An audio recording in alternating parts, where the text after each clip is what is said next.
It's late at night and the laboratory is bathed in the soft glow of computer screens. John Carter, a young scientist, is hunched over his desk, typing away at his research. He's not an ordinary scientist. His work is groundbreaking, studying deep space anomalies that could change the way humanity understands the universe.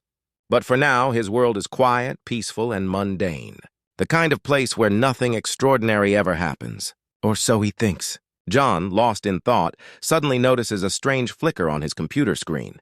His eyes narrow, but he continues typing, thinking it's a glitch. But then, the screen flashes once more and a message appears, "Run. They are coming for you." John blinks. His heart skips a beat. Is this some kind of prank? He wonders, shaking his head. He chuckles nervously, dismissing it as a joke from a friend. But the unease doesn't fade away. There's something in the air, something he can't quite place. Moments later, the room's lights flicker and go out. A deep silence falls over the lab. John's breathing quickens. The hair on the back of his neck stands up. Something's wrong.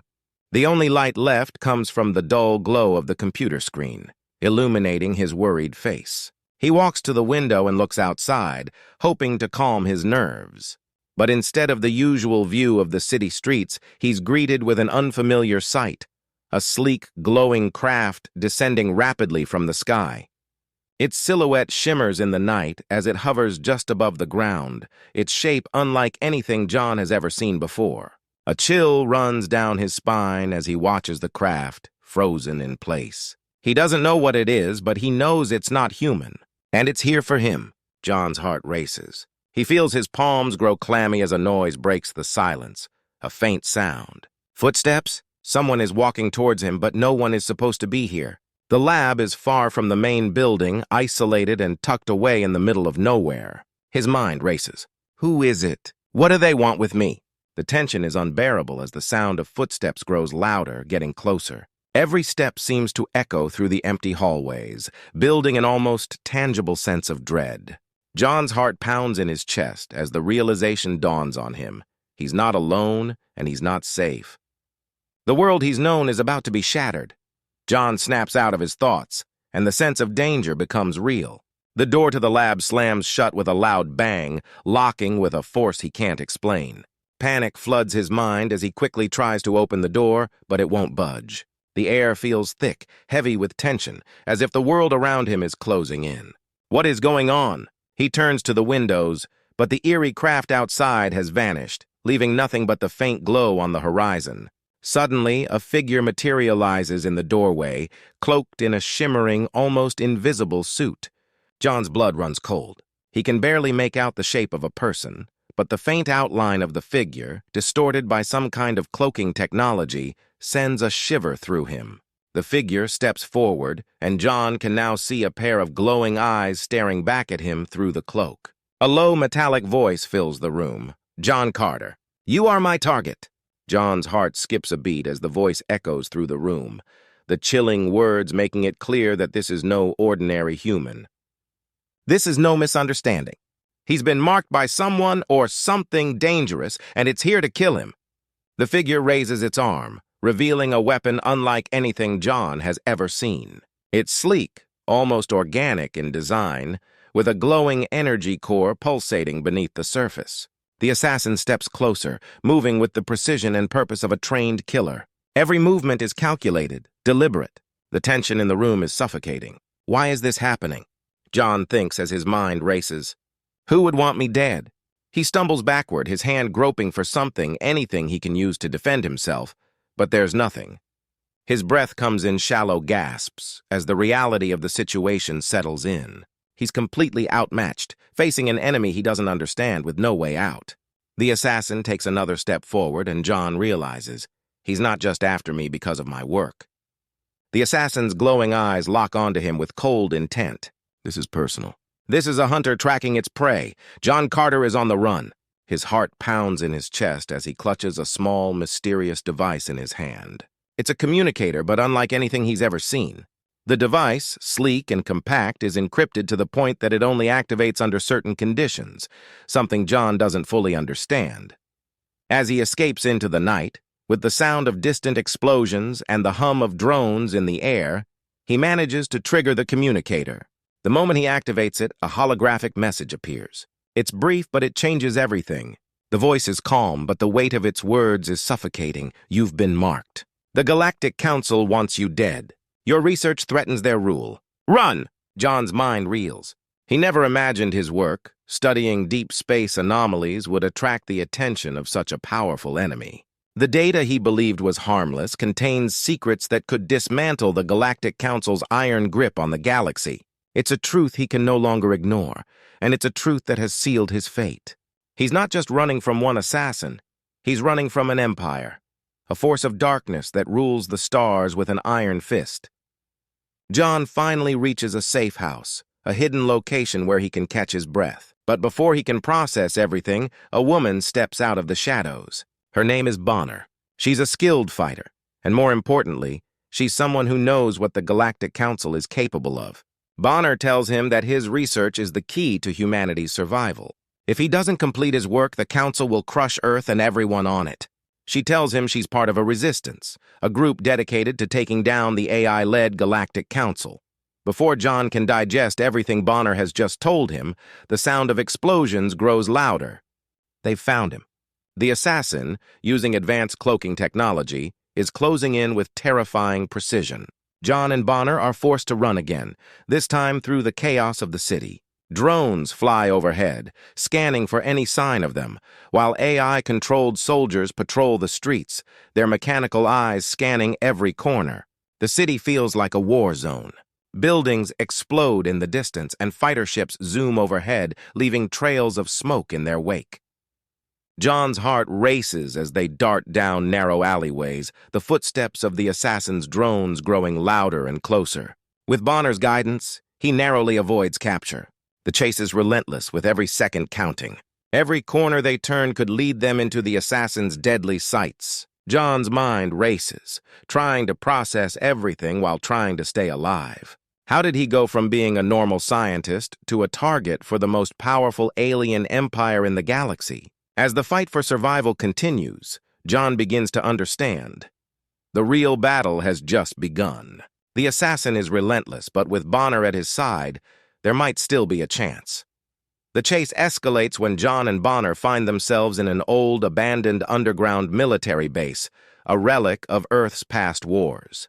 The air is thick with dust, and the eerie silence is broken only by their hurried footsteps. But they're not alone. The assassin, who has been stalking them, finally reveals his true form. His face is a grotesque mix of alien features and mechanical parts. His body hums with a faint energy, the whir of gears and the cold gleam of metal visible beneath his skin. He's no longer just an assassin, he's a hybrid of alien technology and ruthless efficiency, designed to kill. As the assassin steps forward, the base comes alive. The walls flash with light, and a swarm of AI-controlled drones zoom into the room, scanning the area for movement. The air crackles with energy as robots large and menacing join the fray. The battle that ensues is nothing short of chaotic. The assassin activates his cloaking device, disappearing from sight, while John and Bonner fight back with every weapon they can find. Futuristic weapons fire with explosive force, leaving deep craters in the ground. John is outmatched physically. His opponent, a deadly fusion of man and machine, but he has something the assassin doesn't: quick thinking. While Bonner handles the physical combat, John scrambles to find an edge. His mind races as he remembers something from the base's schematics, a hidden weapon system buried deep within the structure. He hacks into the system, but there's a catch. If he activates the weapon, it will unleash an enormous explosion that will destroy the entire city. John's hands tremble as he stares at the control panel. The clock is ticking. He could destroy the assassin, but at the cost of everyone's lives. It's a moment of gut-wrenching decision. Should he activate the weapon and end the fight, or find another way? The tension is unbearable as the assassin's cold voice cuts through the noise. You can't win, human. You never will. In the midst of the battle, amidst the chaos of flashing lights and explosions, there's a rare moment of calm. Bonner, fiercely fighting to protect John, shares a vulnerable side of herself. As they hide behind a metal wall, reloading their weapons, she opens up. I lost everything in the last war, she says quietly, her voice cracking slightly. My family. They were killed by the AI empire. I was too late to save them. Her words hit him harder than any blow could. The stakes have grown beyond his own survival. Now it's not just about stopping the assassin. It's about stopping a force that could destroy everything they've ever known. Their bond, forged in the heat of battle, strengthens as they prepare to make their final stand. With the fate of the city hanging in the balance, John knows that his choice will not only determine his future, but the future of all humanity. The weight of the world is crushing John Carter. Every second feels like a lifetime as the assassin closes in, his mechanical limbs clicking and clanking on the cold floor. John knows he's running out of options. With Bonner's life on the line and the fate of the city teetering in the balance, John makes the hardest decision of his life. He activates the weapon. But there's a catch. The assassin is seconds away from striking the final blow. John's mind races for a solution, and in a flash of inspiration, he remembers the prototype cloaking device Bonner had shown him earlier. It's untested, but desperate times call for desperate measures. With shaky hands, he pulls the device from his pocket and activates it. Instantly, John vanishes from sight. The assassin's mechanical eyes scan the area, trying to locate him. For a brief moment, John has the upper hand. The assassin, thrown off balance by John's sudden disappearance, hesitates. The perfect opportunity. John quickly takes advantage of the confusion, activating the weapon system that will unleash a massive orbital bombardment. The sky above the city cracks open, and the first salvo of missiles fires, rocketing towards the enemy forces. The explosion is deafening, lighting up the night sky like a second sun. As the shockwave ripples through the air, John and Bonner take their chance to flee. The bombardment continues, shaking the ground beneath their feet. They make their way to the designated safe zone, weaving through the wreckage of the city. But their victory comes at a steep price. The resistance has lost many of its soldiers in the battle. Bonner's closest allies, friends she fought beside for years, are now gone. John's heart sinks as he sees the destruction around him. The bombardment was a success, and the Galactic Council's forces have been decimated, but the cost is unimaginable. The people he's trying to save, his friends, his allies, are no longer with him. Bonner, fighting back tears, grips his shoulder. "You did it," she says, her voice strained with exhaustion. "You saved us, John, but we've paid a heavy price." The victory feels hollow. The Galactic Council, though momentarily defeated, won't give up. They've tasted their own defeat, and they will return. John knows this. The thought of future battles, of continuing the fight, looms over him like a shadow. But for now, he's done the impossible. He's turned the tide, saved humanity, and forced the Galactic Council to retreat. Though the path ahead is uncertain, one thing is clear: John has earned his place as an unlikely hero. The underdog has won, but the war is far from over. And as the resistance regroups, they know the fight for survival is only just beginning. The dust from the battle settles, but the scars of war remain. Earth, battered and bruised from the fierce conflict, stands tall. The Galactic Council, now fully aware of humanity's strength, issues a chilling warning: Earth will never be left in peace again. Their leader, an AI overlord, coldly declares that the galaxy's most feared empire will not let a mere planet, let alone its people, defy their rule. But John, Bonner, and the remnants of the resistance refuse to be intimidated. The battle may have been brutal, but it proved one undeniable truth: humanity is far from the weak, helpless species the Galactic Council thought it was. They have shown their enemies that they can fight, they can survive, and they can win. And they will continue to do so until the Council is defeated. The camera pulls away from Earth, showing the planet from space. It is scarred, its cities damaged, but it is far from broken. Earth's once vulnerable exterior is now hardened, like a warrior preparing for the next fight. The light from the massive weapon barrage still shines in the sky, a constant reminder of humanity's newfound power. The message is clear: humanity has become a force to be reckoned with. They may be outmatched in terms of technology, but their spirit, their will to survive, cannot be crushed. John looks up at the stars, his mind racing.